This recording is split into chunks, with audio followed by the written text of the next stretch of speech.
Hey guys, Otto5 here with episode number 17 of the West Ham Career Mode on EAFC 24 here in season number 2. Going through the objectives quickly before we get into a whole load of transfers.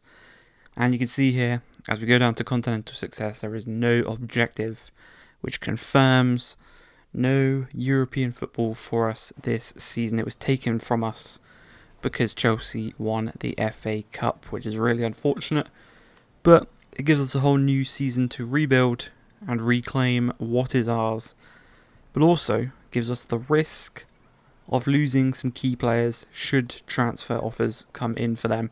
First piece of business, well, the major piece of business throughout this window, rotational players for the first teamers, because they were absolutely shattered at points last season, and I think that's why we dropped a few points and we didn't maybe get so far in get to the final in the Europa League, because our players were just so tired come the end of the season. So, some backup for Jared Bowen, Adama Traore. We are going to loan out Rooney Badji, hopefully to a Premier League level club, maybe a Championship, get him the game time. He is still only 18 years old. Back up at centre-back. Since we sold Kurt Zouma, we only had 3 centre-backs at the club. Harry Maguire comes in on a free. He was released by Manchester United. 50k per week. Important first-team player. Bish bash bosh. All done. Sorted. Get him in the club. Simple as slabhead. Welcome to West Ham. Next up, Aguerd. Roma wanted him. I said no. Kufau. Nottingham Forest wanted him. I said no, he's our backup right back. Speaking of wing backs, this man right here, Kieran Tierney. Arsenal, obviously, he's our favourite Arsenal. They've got Zinchenko that can play left back. He's probably their starter. Timber can probably back up there. Does Kieran Tierney want to be a backup at Arsenal? Does he want to come to West Ham, be a first teamer? Me and Mikel Arteta, we had a little meeting, agreed a fee. Now it's on to contract terms with the Flying Scotsman. 27 years of age, 81 overall. He's in the prime of his career. Does he want to be spending that time on the bench at Arsenal, or as a first teamer in what could most definitely be a Europa League / Champions League quality team? And if you look at the backline when he joins, as he does here, the backline of Tierney, Aguerd, Mavropanos and Wan-Bissaka, that's a top back line, and you can see the midfield there just in front of them. Alvarez, it's going to be Alvarez and Paqueta as the 2 deeper players, so we need an attacking midfielder. We've got a couple of options.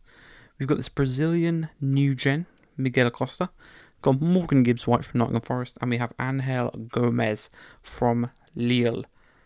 In the end, I was checking all the prices, and I thought, let's just go for the cheapest one, which is the free agent, Miguel Costa. The Brazilian centre-forward will convert him down to a cam. Very easy. He's only 19 years old. He's already 81 overall.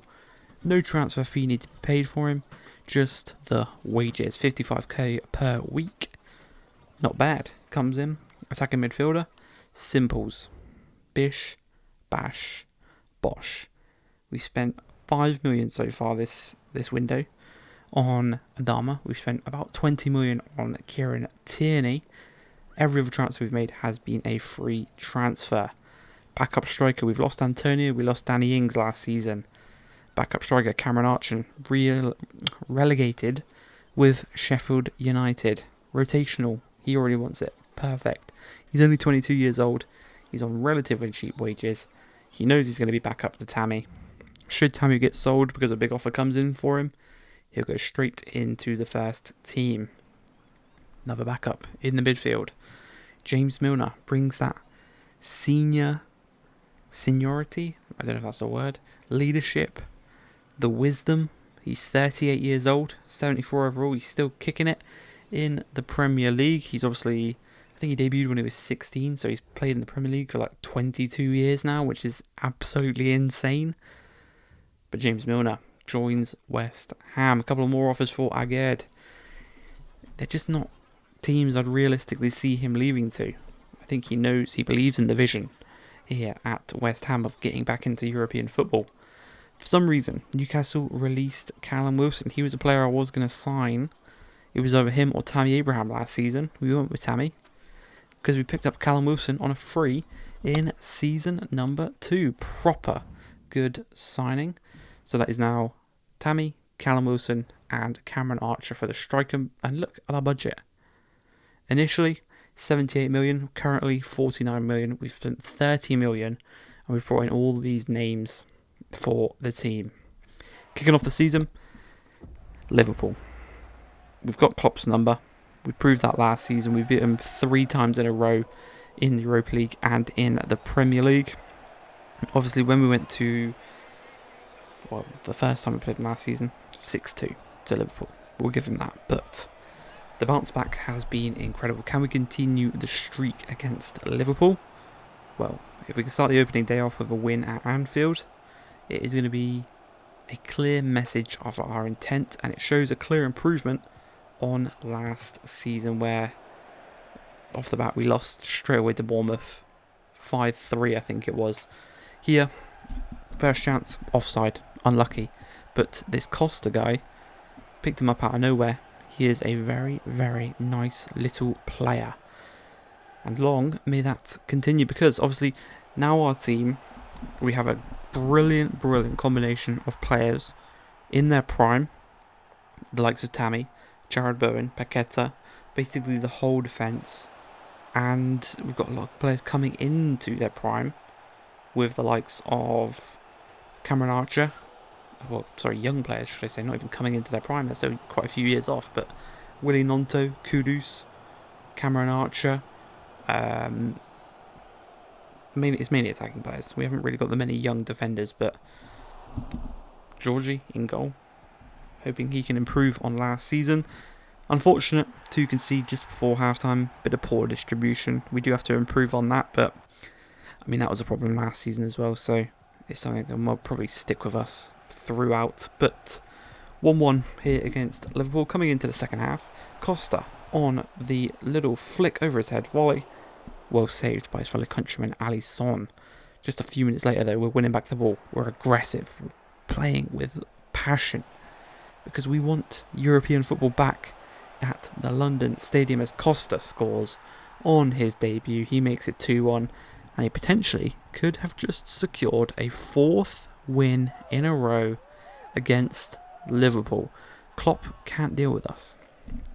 Doesn't know how to defend against our tactics. We've clearly mastered a way to defend against his. But 10 minutes remaining. The game is not over. It's Anfield. It's probably booming at this point. Gakpo takes it down to Gravenberch, and he finds the back of the net. The lead did not last very long. And it's Gravenberch again. He seems to... I think Gravenberch might be the top goal scorer for Liverpool against us. But Adama, the reason we signed him, late game, showing the pace. Anyone else apart from Kyle Walker-Peters in that position probably would have scored. Could have potentially won. But the clock ticks down. The final few minutes are ticking down. We play it to Traore. He Travellas it. Great save from Alisson. And that's going to be it for the game. A 2-2 draw to kick off the season at Anfield. I'll take it. I'll 100% take that. Great start to the season. We've made some great signings. You saw the budget before the game started. We've still got a lot of money to spend. But I hope you guys have enjoyed this one. If you have, please like, subscribe, and peace.